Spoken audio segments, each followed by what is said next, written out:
अधिकार के लिए रंग बदलते हैं बसनगौड़ा पाटिल। अप्पा साहब पट्टन शेट्टी। नगर की हालत एमएलए और कमिश्नर पर भड़के पूर्व मंत्री अप्पा साहब पट्टन शेट्टी।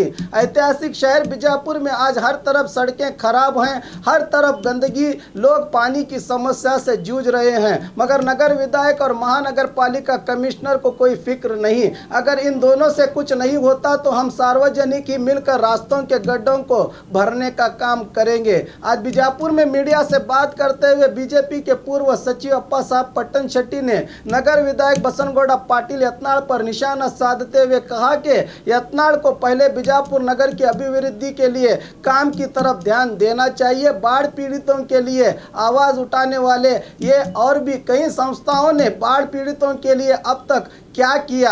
जब केंद्र सचिव थे तो एक बीजेपी कार्यकर्ता पर हमला कराया था। 2009 में येडियुरप्पा हटाओ बीजेपी बचाओ अभियान चलाया था।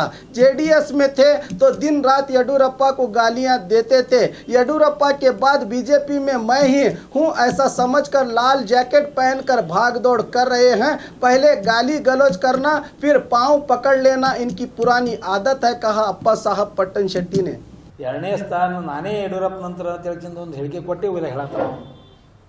ಅದಕ್ಕೆ ಯಡಿಯೂರಪ್ಪನವರು ಇನ್ನು ಅವರು ಯಡಿಯೂರಪ್ಪ ಸಾಹೇಬ್ ನಮಗೆಲ್ಲ ಭಾಳಷ್ಟು ಮಾರ್ಗದರ್ಶನ ಹಿಂದೆ ಎಲ್ಲ ನಮ್ಮ ಪಾರ್ಟಿಯನ್ನು ಬೆಳಿ ನಮ್ಗೆ ಎಲ್ಲ ಸಣ್ಣ ಹುಡುಗರಿದ್ದು ಬೆಳೆದೀವಿ. ಅವರು ಅದ್ರ ತಕ್ಕ ಪ್ರತಿಫಲ ಅವ್ರಿಗೆ ಸಿಕ್ಕದ. ಇವರು ಅದನ್ನು ಹೇಳಿದ್ದವರು ಪಕ್ಷ ಅದನ್ನು ಗಂಭೀರವಾಗಿ ತೊಗೊಂಡದ.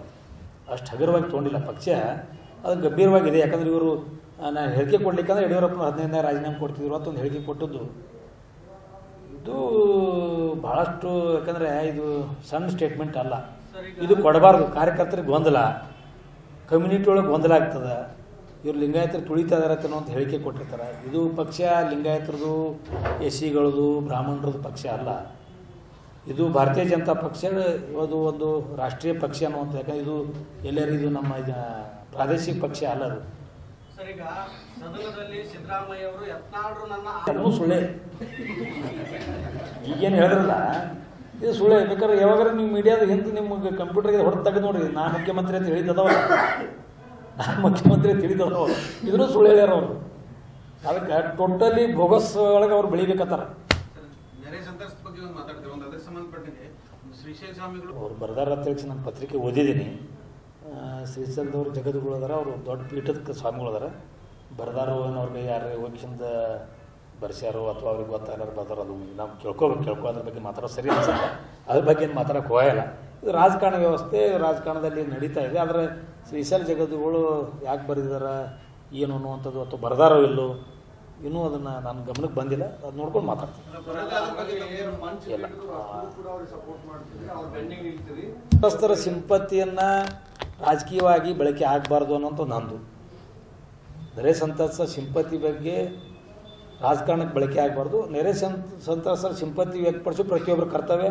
ಯತ್ನಾಳವ್ರು ಮಾಡಬೇಕು, ನಾನು ಮಾಡಬೇಕು, ಮುಖ್ಯಮಂತ್ರಿ ಮಾಡಬೇಕು, ಪ್ರಧಾನಮಂತ್ರಿ ಮಾಡಬೇಕು. ಅವ್ರು ನೆರವಾಗಬೇಕು, ಅವ್ರ ಸಹಾಯಕ್ಕೆ ನಿಲ್ಲಬೇಕು. ಕಾನೂನಾತ್ಮಕವಾಗಿ ನಾವು ಅವರಿಗೆ ಪರಿಹಾರ ಎಲ್ಲಿ ಕೊಡಿಸ್ಬೇಕು, ಅದು ಕೊಡಿಸೋ ನಿಟ್ಟಿನಲ್ಲಿ ಎಲ್ಲರೂ ಜವಾಬ್ದಾರಿ ಕೊಡಿಸೋಣ. ಹೆಚ್ಚು ಕಡಿಮೆ ಆಗಿರಬೇಕು, ವಿಳಂಬ ಆಗಿರಬೇಕು ಅಥವಾ ಬಂದದ ಮುಂದೂ ಬರ್ತೈತೆ ಅನ್ನುವಂಥದ್ದೆಲ್ಲ ಮುಖ್ಯಮಂತ್ರಿಗಳು ಹೇಳ್ಯಾರ, ಪ್ರಧಾನಮಂತ್ರಿಗಳು ಏನು ನಮ್ಮ ಅಮಿತ್ ಶಾ ಅವರು ಹೇಳ್ಯಾರ, ಎಲ್ಲರೂ ಹೇಳ್ಯಾರ. ಅದ್ರ ಬಗ್ಗೆ ಇಲ್ಲ. ಆದ್ರೆ ಅದು ರಾಜಕಾರಣಕ್ಕೆ ಬಳಕೆ ಆಗಬಾರ್ದು ಅನ್ನೋಂಥದ್ದು ನಂದೊಂದಿದೆ.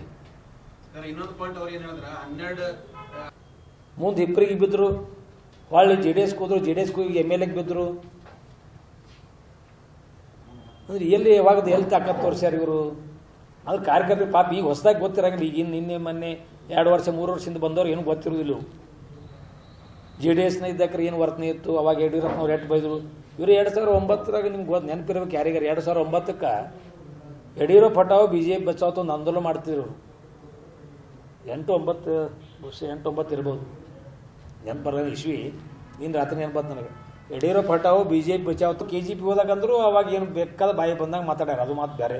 ಅದಕ್ಕಿಂತ ಮೊದಲೇನು ನೀವು ಚಕ್ರವ್ಯೂಹದಾಗ ಅವೆಲ್ಲ ತೆಗೆದ್ರತ್ರು ಭಾಳ ದೊಡ್ಡ ಸ್ಟೋರಿ. ಯಾಕಂದ್ರೆ ನಾವೇ ಅವನ್ನೆಲ್ಲ ಡಾಕ್ಯುಮೆಂಟ್ ಸಿಗ್ತಾ ಒಂದು ಪುಸ್ತಕ ಬಿಡುಗಡೆ ಮಾಡೋಕೆ ಮಾಡೀನಿ. ಇವ್ರದ್ದು ಯಾವಾಗ ಏನೇ ಹೇಳಿಕೆ ಕೊಟ್ರ, BJP ವಿರುದ್ಧ ಯಾವಾಗ ಕೊಟ್ರ, ಯಡಿಯೂರಪ್ಪನ ವಿರುದ್ಧ ಯಾವಾಗ ಮಾತಾಡ್ಯಾರ, RSSಗೆ ಯಾವಾಗ ಹೊಗಳ್ಯಾರ, ಯಾವಾಗ ವಿರುದ್ಧ ಬೈದಾರ, ಬಜರಂಗ ದಳಕ್ಕೆ, ಪ್ರಮೋದ್ ಮುತಾಲಿಕ್ಗೆ, ನನಗೆ, ತೊಗಾಡ್ಯಾಗ ಯಾವ್ಯಾವ ಬೈದಾರ, ಯಾವ್ಯಾವ ಹೊಗಳ್ಯಾರ. ಅದು ಹೆಂಗೆ ಆಗ್ಬಿಟ್ಟದ ಅಂದ್ರೆ ತಮ್ಮ ಮನ್ಸಿಗೆ ಬಂದಂಗೆ ಹೇಳಿದೆಲ್ಲ ಜನ ನಂಬ್ತಾರೆ ತಿಳ್ಕೊಂಡ್ರೆ. ಒಂದು ಅಂದ್ರೆ ಜನ ಮುಗ್ಧರದಾರೋ ಅಥವಾ ಯಾವುದಕ್ಕಪ್ಪ ಹೋಲಿ ಬಿಡೋತ್ತದ್ದು ಬಿಡಾತ್ರ ಗೊತ್ತಾಗ್ತಾ ಇಲ್ಲ. 6 ತಿಂಗಳಿಗೆ ಒಂದು ವರ್ಷಕ್ಕೊಮ್ಮೆ ಸ್ಟೇಟ್ಮೆಂಟ್ ಚೇಂಜ್ ಇರ್ತದೆ. ನಾನು ಯಾಕೆ ಮಾತಾಡೋದು ವೈಯಕ್ತಿಕ ದ್ವೇಷದಿಂದಲ್ಲ, ಒಬ್ಬ ಸುಳ್ಳು ಇದರಿಂದ ಒಬ್ಬ ಲೀಡರ್ ಆಗಬಾರ್ದು ಅನ್ನೋಂಥ ನಂದು. ಸುಳ್ಳನ್ನೇ ಒಂದು ದಾರಿ ಮಾಡಿಕೊಂಡು ಲೀಡರ್ ಹಾಕಿ ಹೊಂಟಾರ. ಹಿಂದುತ್ವದ ಕ್ಯಾಸೆಟ್ ಅದು ಎಲ್ಲ ನಡಿ ಬಂದಾಗ ಹಿಂದುತ್ವ ಕ್ಯಾಸೆಟ್ ಹಾಕಿದ್ರು.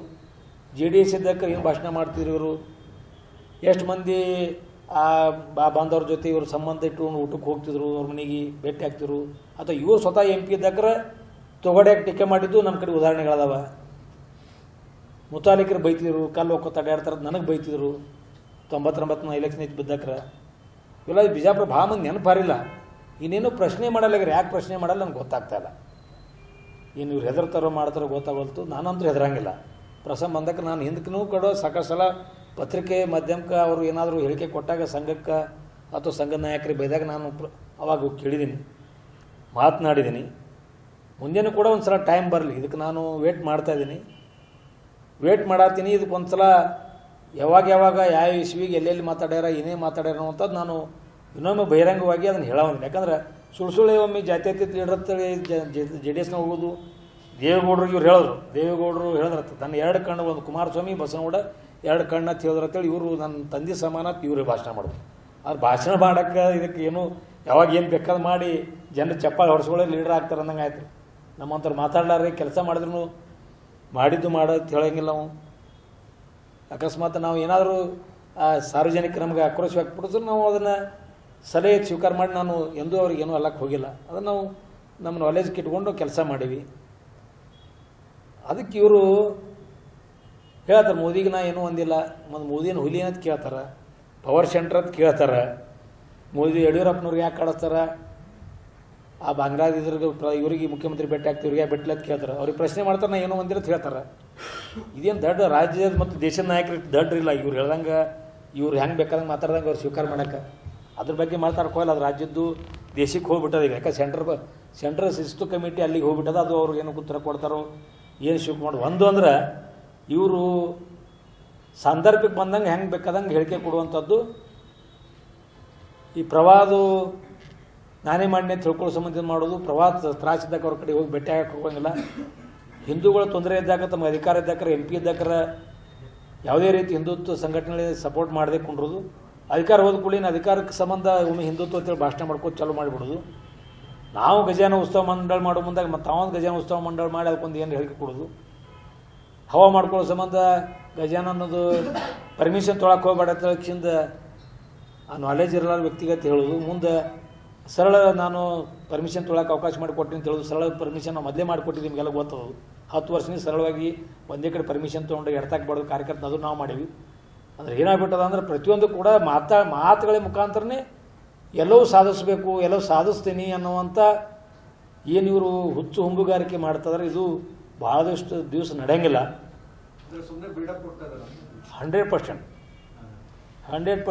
ಬಿಲ್ಡಪ್ ಕೊಡ್ತಿದ್ದಾರೆ. ಬೇಕಂದ್ರೆ ಚಾಲೆಂಜ್ ಮಾಡಿದ್ರೆ ಅವ್ರಿಗೆ ನಾನು ಯಾವ್ಯಾವ 94ರಿಂದ 99 ತನಕ ಅಧಿಕಾರದಾಗಿದ್ದರು, 99ರಿಂದ ಮುಂದೆ MP ಆದರು, ಮುಂದೆ ಅದಾದ ಕೂಡಲೇ ಮತ್ತೊಂದು ಸಲ MP ಆದರು, 2 ಸಲ MP ಆದರು, ಮುಂದೆ ಬಿದ್ದಕ್ರೆ ಏನು ಭಾಷಣ ಮಾಡ್ತಿದ್ರು, ಇಲೆಕ್ಷನ್ ನಡೆದಾಕ್ರೆ ಏನು ಭಾಷಣ ಮಾಡಿದರು. ಮೊದಲು ಮಟ್ಟಿಗೆ ನಾವು 20,000 ಲೀಡ್ ಹಾಕ್ಸ್ಬಿಡ್ತೀನಿ ಅಂತ ಹೇಳಿದರು, ಮುಂದೆ 30,000 ಬಿದ್ದರು. ಮುಂದೆ ಏನೇನೋ ಮಾತಾಡಿ ತಾವೇ ಪಾರ್ಟಿ ಬಿಟ್ಟು ಹೊರಗೆ ಹಾಕೊಳ್ಳೋಕೆ ಮಾಡಿದ್ರು. ಮುಂದೆ MLC ನನ್ನ ಸ್ವಂತ ಶಕ್ತಿ ಮ್ಯಾಗ ಬಂದಿನ ಅಂತ ಹೇಳ್ತಾರೆ. ಇದು ರೇಸ್ ಇವತ್ತು ಬಯಲು ಮಾಡೋಂಗಿಲ್ಲ, ಬರುವಂಥ ದಿನದಾಗ ರೇಸ್ ಬಯಲು ಮಾಡ್ತೀನಿ. ಅದು ಸ್ವಂತ ಅದೇ ಸರ್. ಈಗ ಎಲ್ಲ ಡಾಕ್ಯುಮೆಂಟ್ ಸ್ವಲ್ಪ ಎಲ್ಲ ತಾವು ಸಕರ್ ಮಾಡೋಕ್ಕಾಗ್ತದೆ. ಯಾಕೆ ಡೇಟ್ನಾಗ ಅವು ನಮಗೆ ಪೇಪರ್ಸ್ ಅವು ಸಿಗಬೇಕು ಹುಡುಕಾಳತ್ತೀನಿ. ಪತ್ರಿಕೆ ಹೇಳಿಕೆಗಳು ಬಂದಿದ್ದವು ನಾನು ನೆನಪದ ಅವೆಲ್ಲ ಸಿಕ್ಕ ಕೂಡಲೇ ಒಂದು ನಾನು ಅದನ್ನು ಒಂದು ಬುಕ್ಕೆ ಮಾಡಿ ಬಿಡುಗಡೆ ಮಾಡೋಕ್ಕಾಗಲ್ಲ. और खबरों के लिए देखते रहिए B News Nation. B News Nation के लेटेस्ट न्यूज़ों को अपने मोबाइल में देखने के लिए यूट्यूब में बी न्यूज नेशन के चैनल के सब्सक्राइब आइकॉन को दबाएं और फिर बेल आइकॉन को दबाने पर आप लेटेस्ट न्यूज़ों को देख सकते हैं।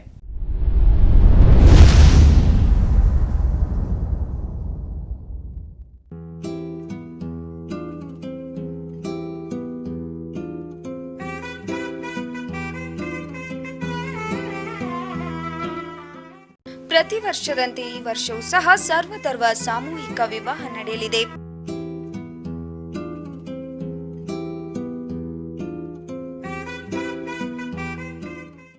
ಜವಳಿ ಸೋಷಿಯಲ್ ಗ್ರೂಪ್ ಆಶ್ರಯದಲ್ಲಿ ಬಿಜೆಪಿ ಅಲ್ಪಸಂಖ್ಯಾತ ಮುಖಂಡ ಯಾಸಿನ್ ಜವಳಿ ನೇತೃತ್ವದಲ್ಲಿ ಇದೇ ಜನವರಿ 5ರಂದು ನಡೆಯಲಿದ್ದು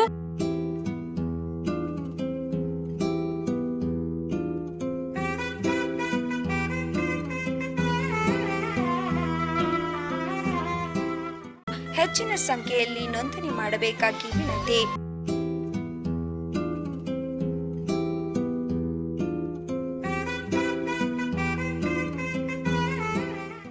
ನೋಂದಣಿಗಾಗಿ ಸಂಪರ್ಕಿಸಿ ಇಬ್ರಾಹಿಂ ಜವಳಿ 9036393957, ಅಸ್ಲಂ ಸೈಯದ್ ಅಮೀನ್ 8970333944.